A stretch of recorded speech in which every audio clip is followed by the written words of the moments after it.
Hello everyone and welcome back to another exciting furniture flipping video. My name is Samuel with Cedar Pine Designs, and on today's video I will be giving this very nice 9-drawer dresser a very much needed update and a new set of legs to get it a bit higher off the ground.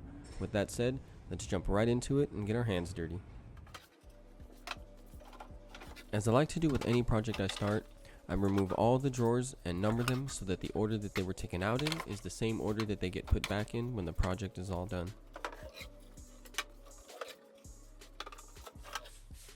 Once all the drawers are removed, I proceed to use a degreaser to wipe away any dirt or grime that can be sanded into the wood or potentially clog my sanding pads. Be sure to use water after any cleaner as to not leave any of the degreaser behind, leaving a fresh surface to work with.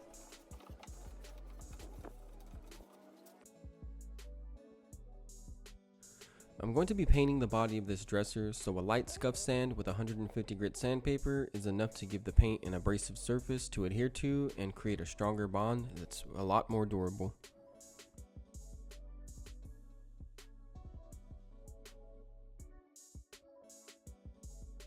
When taking this dresser apart, I tried to locate any identifying marks that would give me a better idea of when this piece was made and where it was built, but after some searching I couldn't find anything, so if I had to guess I would say it's from around the 1970s, but I could be wrong. If anyone has any idea, please feel free to drop a comment letting me know what you think.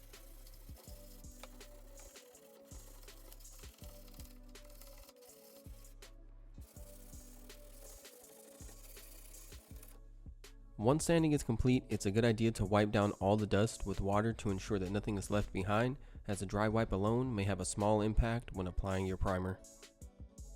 I use a natural colored wood filler to hide any imperfections that older pieces like this tend to have a lot of.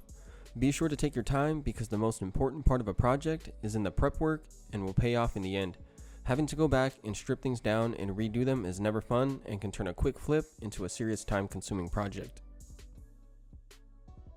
I had this Bondo laying around and decided it would be a good idea to use this for a big veneer chip that is in one of the drawers. This works a lot better than your standard wood filler, especially when they cover a large area such as this one. Bondo comes in a 2-step mixture and needs to be added with an activator that will harden as it dries. Be careful because if you put too much activator it will dry before you are able to apply it, and if you don't add enough activator it will never dry and stay tacky, which will cause more work for you in the future.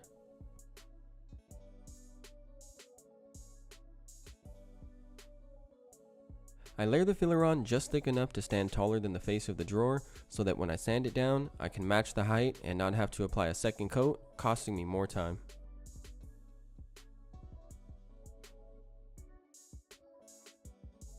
Six out of the 9 drawers are going to be sanded down to bare wood and stained, while 3 of the center drawers will be painted the same color as the dresser due to the big chip in the veneer.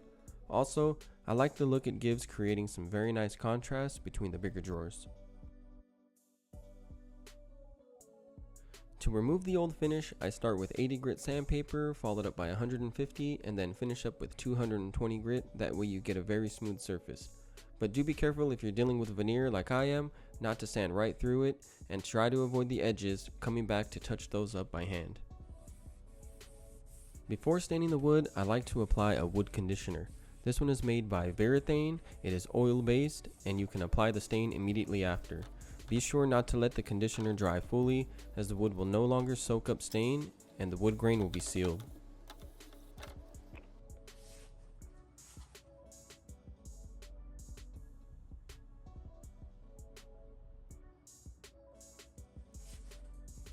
I'm using Verathane's red mahogany oil-based stain because it's one of my favorite colors, and I also just happen to have some left over from previous projects of mine, which saved me time and money. Using a 220 grit sanding block, I knock down and sand away any excess wood filler before I prepare to apply my primer.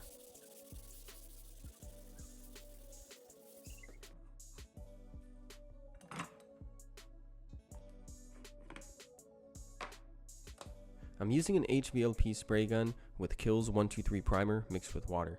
I mix with water because it helps to thin the material, making it easier to flow through my sprayer.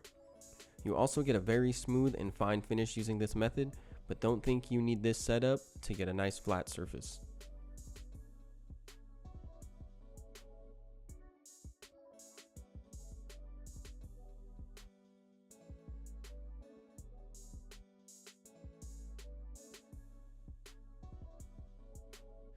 These disposable paint filters are a good way to keep any garbage or dry paint from clogging up your sprayer, are very inexpensive, and can save you from having to strip the gun down entirely to clean it out.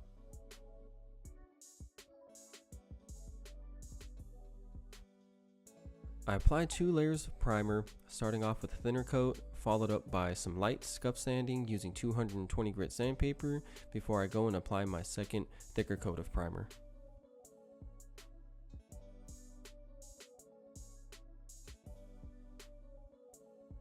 Be sure to remember and wear a respirator or some type of mask because you don't want to be breathing in all of that overspray, and HVLP spray guns are typically pretty good at creating a lot of overspray, so just make sure that you're in a well ventilated area and you have that mask on.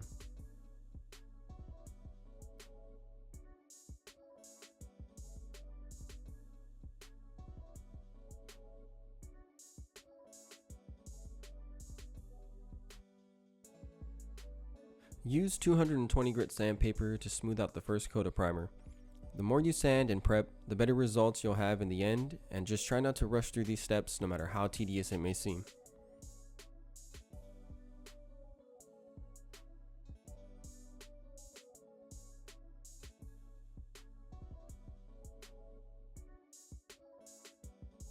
During the second coat is where I go for full coverage, as it will be my final layer of primer.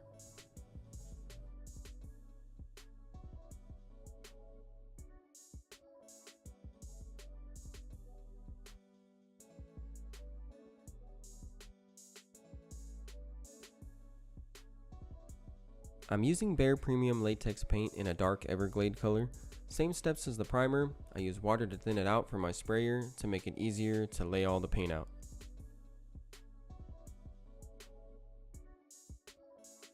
When it comes to thinning the paint, I usually use about maybe a 10 to 20% ratio of water to 80 to 90% paint just to give it a good consistency, and typically I can kind of tell what I need it to be for my spray gun just by the look of it.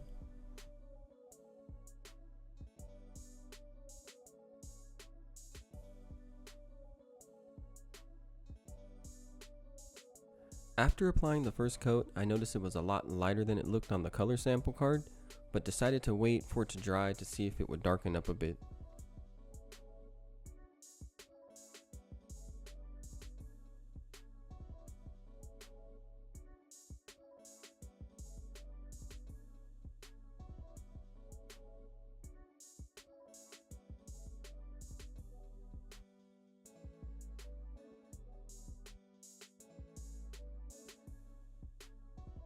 I removed the original legs and swapped them out for these 10-inch angled hairpin legs to give it a bit more height, as well as a wider stance than it had previously. I'm sanding them down in order to paint them in a metallic gold color, which I feel matches this color combo very nicely.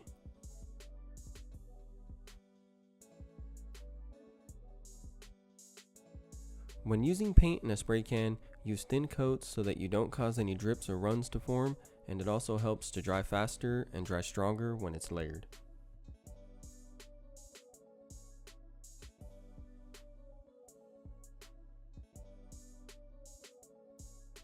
Once the paint was dry, I sanded with 220 grit sandpaper and noticed that the color was more of a forest green and didn't darken as I'd hoped.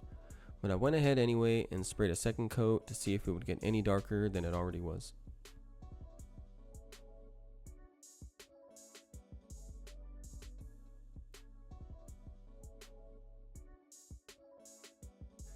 It did take on a darker tone, but still wasn't the green I was looking for once it dried, so I had to decide if I was going to try a different color, and I just wasn't happy with the look, so I went in a different direction and got a lighter, softer green color.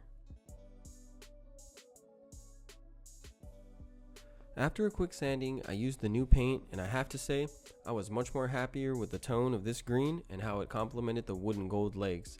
It turned out to not be as big of a deal than I thought it was going to end up being.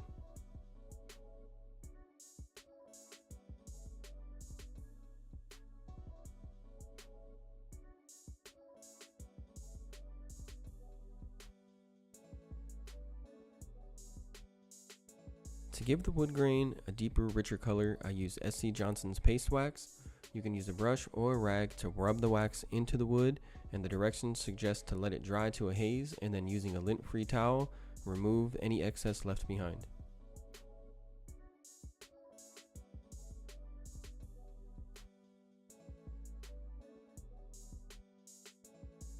I also waxed the inside of the drawers as well as the outside and slides to give it some much needed protection.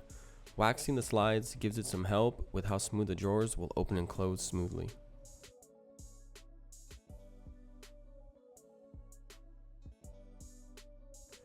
Again, just let it soak in and dry to a haze before removing any excess wax with a lint-free cloth or rag.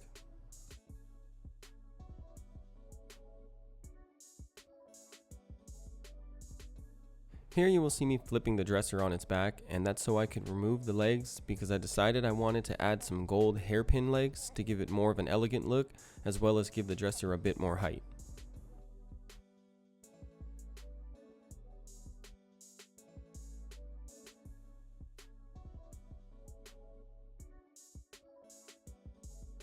I'm reusing the old mounting point supports to screw my new legs to so that I don't have to add any more support, and it creates less work for me to have to do just to get these legs mounted.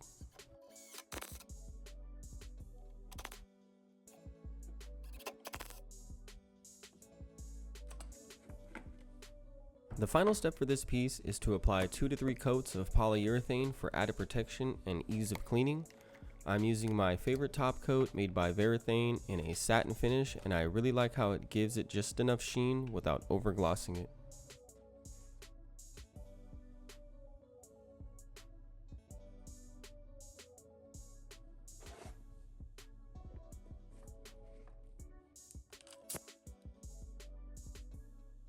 When using a sprayer, it is always the best practice to start with your gun just off to the side of the piece to prevent any buildup or runs that can occur when starting the spray gun over the top of the surface you're about to spray.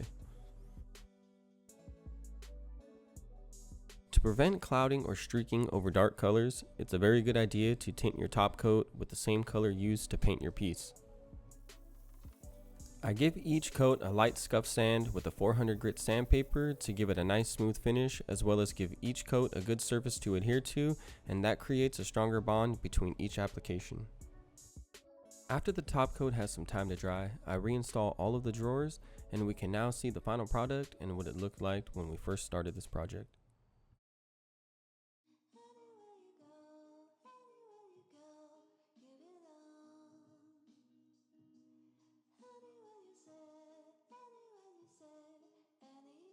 I'm super excited with the way this piece came out and how the colors complement the wood tone. So as I like to do with any piece that I finish, let's jump right into the numbers and profit I made from this project.